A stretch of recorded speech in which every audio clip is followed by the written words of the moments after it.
क्या आपने कभी ये नोटिस किया है कि जो आजकल का यूथ है स्पेशली इतना टेंस्ड है, इतना प्रेशर में है, इतना भागदौड़ में है कि उसको पता ही नहीं चल रहा कि जो खुशी का मीनिंग है वो क्या रह गया है। खुशी कैसे मिलेगी, वो खुश कैसे रह सकते हैं, वो शायद खुश रहना ही भूल गए। नहीं लगता आपको आजकल ऐसा बहुत ज़्यादा हो रहा है? सभी पेरेंट्स मुझसे एग्री करेंगे, जो स्पेशली यूथ है वो मुझसे एग्री करेगा कि वो दौड़ना शुरू किया है तो शायद रुकने का नाम ही नहीं ले रहे और उनको लग रहा है कि शायद ये दौड़ना ही अपने आप में एक खुशी हो सकती है, लेकिन वो खुशी नहीं हो रही है। जब लास्ट में वो आते हैं तो उनको फ्रस्ट्रेशन आता है, उनको नेगेटिविटी आती है और वो स्ट्रेस में आ जाते हैं, वो डिप्रेशन में भी आ जाते हैं। आपने कभी नोटिस किया कि ये क्यों हो रहा है? क्यों वो खुश नहीं है? अगर आप इसको बहुत गहनता के साथ सोचेंगे, समझेंगे तो बहुत छोटी सी चीज़ नज़र आएगी कि कहीं ना कहीं हम खुश क्यों नहीं हैं। अगर हम देखना शुरू करें तो जो हमारे पास नहीं है, जो हमको जिसके लिए हम भाग रहे हैं, वो एक पार्ट हो सकता है, वो ज़िंदगी की दौड़ है जिसमें हम लगे हुए हैं और सभी शायद लगे हुए हैं। लेकिन जो सबसे बड़ी चीज़ है, अगर आप देखेंगे तो सेंस ऑफ कंटेंटमेंट जिसको कहा जाता है, जिसको सेटिस्फैक्शन कहा जाता है, आपके पास क्या है, भगवान ने क्या क्या दे के भेजा है, आप पहले वो नोटिस तो करिए। एक बार ठहरिए, एक बार रुकिए, एक बार सोचिए तसल्ली से कि क्या भगवान ने आपको दिया है। आज अगर आप सोचने जाएंगे, देखने जाएंगे, 150 करोड़ की भारत की पॉपुलेशन अगर केवल बात करें तो 150 करोड़ की पॉपुलेशन में कितने करोड़ लोग होंगे जिनके पास अपना खुद का घर नहीं है, जिनके पास पहनने के लिए कपड़े नहीं है। और वो ठंड के मौसम में आप न्यूज़ पे पढ़ते होंगे कि तेज ठंड के अंदर कुछ लोग सड़क पर मर पाए गए। आपको कभी दुख हुआ होगा उस बात पर? भूख एक बहुत बड़ी चीज़ है, रोटी, कपड़ा और मकान, जो बेसिक 3 चीज़ें कही जाती है। तो शायद अगर हम और आप देखेंगे, हमारे पास भगवान का दिया सब कुछ है, केवल और केवल जो मिसिंग है वो कहीं ना कहीं है ग्रेटिट्यूड, सेंस ऑफ थैंकफुलनेस कहीं ना कहीं है, जो हम शायद नहीं समझ पा रहे कि भगवान ने हमें जो दे दिया है। मैं ये नहीं कह रहा कि आप नहीं दौड़िए, मैं ये नहीं कह रहा कि आप मत भागिए, आप नए अपने टारगेट ज़िंदगी के बारे में, अपने करियर के बारे में डिसाइड नहीं करिए, आप करिए। लेकिन कहीं ना कहीं जो सबसे बड़ा चीज़ एक होता है, आप थैंकफुल रहिए अपनी लाइफ में जो भगवान ने दिया, ग्रेटिट्यूड रखिए जो आपको मिला।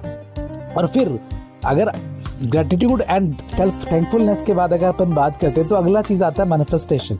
जहां आपको लगता है नहीं मेरे को ये होना है, मुझे ऐसा करना है, मुझे, आप वहां पर फिर आप मैनिफेस्टेशन पे आ सकते हैं। बट अगर आप बात कर रहे हैं कि मैं खुश कैसे रहूं, तो शायद उसकी स्टेजेस, उसमें सबसे पहली स्टेज है आप सेटिस्फाई रहे, आप खुश रहे, आप अपने आप को महसूस करें कि मुझे भगवान ने बहुत कुछ दे रखा है। एटलीस्ट जो बेसिक चीज़ें जो मैं शायद सोच रहा हूँ, हो सकता है आज नहीं है, कल हो जाएगी, बट जो मुझे बेसिक चाहिए था वो मुझे भगवान ने सब कुछ दे के भेजा है। मैं शायद भगवान का दिया वो एक खिलौना, एक बहुत बड़ा भगवान के एंड से जो भगवान ने मुझे पृथ्वी पर दिया है अपने माँ बाप के साथ, वो ऐसा है जो अपने घर में पूरा सुख लेके आया है, वो ऐसा है जो अपने माँ बाप का सुख पा रहा है, अपने परिवार का सुख पा रहा है, वो जो खुशी अपने साथ, या मैं आज मान लीजिए अगर हमारा खुद का परिवार है, हम अपने बच्चों के साथ रह रहे हैं, एक कितनी बड़ी चीज़ है।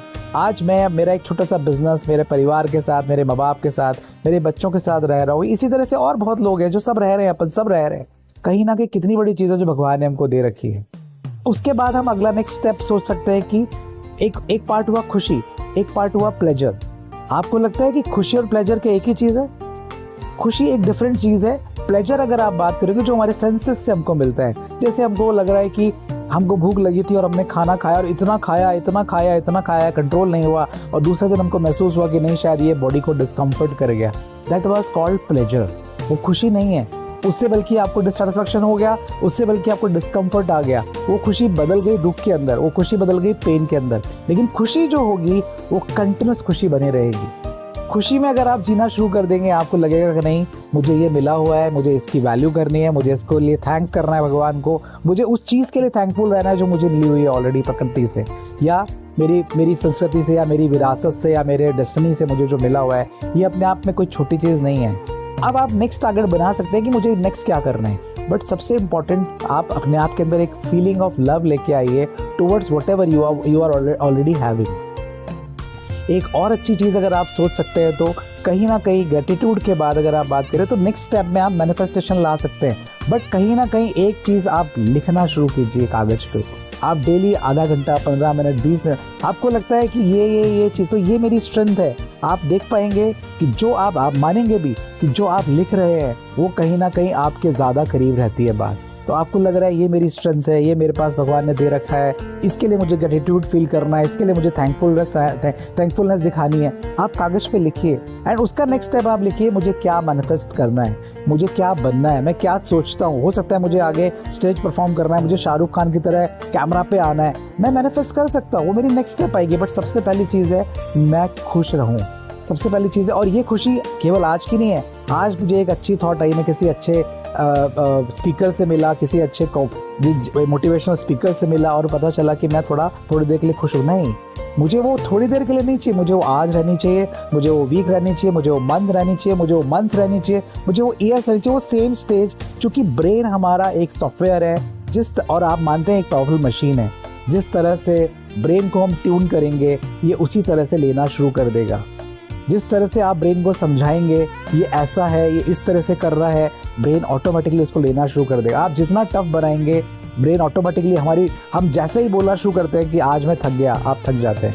और आप जैसे ही बोलते हैं, अचानक से कोई प्रॉब्लम आ जाती है और आप बोलते हैं नहीं, उठ के मुझे जाना पड़ेगा, मुझे कुछ अर्जेंट काम है, मुझे हॉस्पिटल पहुंचना है, आपकी वही बॉडी, बिकॉज ब्रेन ने सेंसेस चेंज कर दिए, तो सेंसरी में जो मैसेज गया वो डिफरेंट गया और आपकी बॉडी में एक डिफरेंट एनर्जी आई और आप डबल स्पीड से उठकर अपनी कार तक जाते हैं, कार से हॉस्पिटल जाते हैं, या गाड़ी तक जाते हैं और गाड़ी से हॉस्पिटल जाते हैं। तो ये एनर्जी का ट्रांसफॉर्मेशन कैसे हुआ? ये आपका ब्रेन था जिसने आपको एक बहुत ही सरल मैसेज दिया और आप उसको समझ गए। तो ब्रेन के सॉफ्टवेयर को कहीं ना कहीं आपको अपग्रेड या अपडेट करना पड़ेगा कि कैसे हम अपने आप में खुश रह सकते हैं, सेटिस्फाई रह सकते हैं। ग्रेटिट्यूड की फीलिंग डालिए। अब अपने आप को सोचिए कि मुझे भगवान ने जो दे रखा है ये कम नहीं दिया। ये जो 150 करोड़ लोग, केवल मैं भारत की बात करूं, अगर दुनिया भर में 750 करोड़ 800 करोड़ लोग होंगे, बट केवल भारत से भी अगर हम कंपैरिजन करेंगे तो हम बहुत अच्छे हैं, बहुत बहुत बहुत अच्छे हैं। कभी कभी उस पर भी धन्यवाद देना शुरू करिए और आप देखेंगे आपकी थॉट्स चेंज होने शुरू हो जाएगी। साथ ही साथ अगर आप देखेंगे, हमारे पुराने समय में कहा जाता था सर्वे भवन्तु सुखिनः सर्वे सन्तु निरामया। ये संस्कृत में एक श्लोक होता है और हमारे बचपन में अगर नैतिक शिक्षा स्कूलों में दी जाती है तो उसमें सिखाया भी जाता है। इसका जो बेसिक भावार्थ है वो ये है कि हर इंसान सुखी रहे, जिस घर में जैसा जो है वो सब सुखी रहे। आप देखिए हमारे पुराने जो साधु संत हुआ करते थे वो क्या बोलते थे? वो कहते थे जगत का कल्याण हो। तो जब सब जगत का कल्याण में जगत पूरा आ गया, मतलब वो स्वयं भी आ गए। तो जब जगत का कल्याण होगा तो आपका कल्याण ऑटोमेटिकली हो जाएगा। तो आपकी भावना दूसरों के प्रति बहुत अच्छी रखिए, बहुत मृदुल रखिए, बहुत शांत रखिए और बहुत लोगों के लिए कहीं ना कहीं डिलीवरेंस रखिए क्वालिटी का, कि नहीं मैं इसके लिए अच्छा सोच रहा हूँ, तुम्हारा भी अच्छा हो, उसका भी अच्छा हो, उसका भी अच्छा। आप सबका अच्छा सोचेंगे, आप जगत का अच्छा सोचेंगे, ऑटोमेटिकली आपका अच्छा होना प्रकृति अपने आप निश्चित करेगी। आप थोड़ा सा केवल अपनी ट्रिक्स को एंड ट्रेड्स को थोड़ा चेंज करिए। प्रेशर में आने की बजाय, भागने की बजाय, चीज़ पे इतना प्रेशर ले लेना कि डिप्रेशन तक आ जाए, उसकी जगह आप रुक के थोड़ा सोचिए कि मेरे पास ये है, इससे नीचे तो नहीं आ रहा हूँ, इसके आगे की स्टेप क्या है, वो मुझे ये करना है, मुझे ये पाना है, मुझे इसके लिए जाना है। बट मेरी बेसिक ये है, आज मैं उठा हूँ, इस बेड से उठा हूँ, इस कमरे से उठा हूँ, ये मेरी बेसिक्स है। इस बेसिक के बाद मुझे नेक्स्ट स्टेप क्या करना है, मुझे एक बड़ा घर बनाना है, मुझे बड़ा काम करना है, मुझे बड़ा बिजनेस करना है, वो एक सेकंड स्टेज आ जाएगी।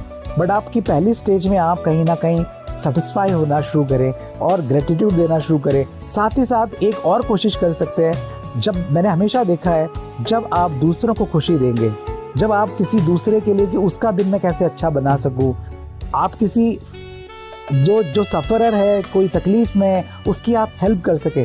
जैसे ही आप किसी की हेल्प करने के बारे में या किसी की समस्या के समाधान के बारे में या उसकी स्माइल कैसे ला सके अगर वो दुखी है, तो अगर आप उसमें काम करेंगे थोड़ा, आपके अंदर ऑटोमेटिकली खुशी का एक संचार होना शुरू हो जाएगा।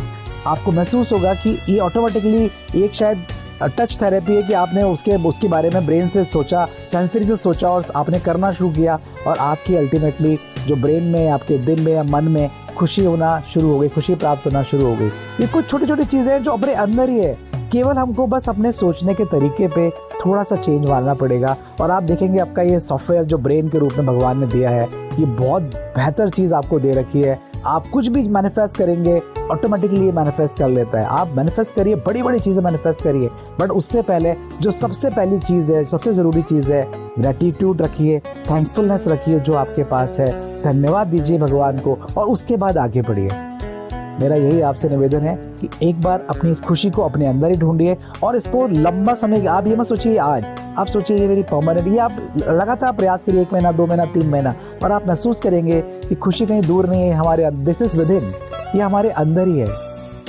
अगर आपको ये बात पसंद आई हो तो कृपया कमेंट्स में बताएं, और मुझे मेरा चैनल अगर आपको अच्छा लग रहा है तो प्लीज़ इसको फॉलो करें, सब्सक्राइब करें, लाइक भी करें और कमेंट्स भी करें। Thank you so much.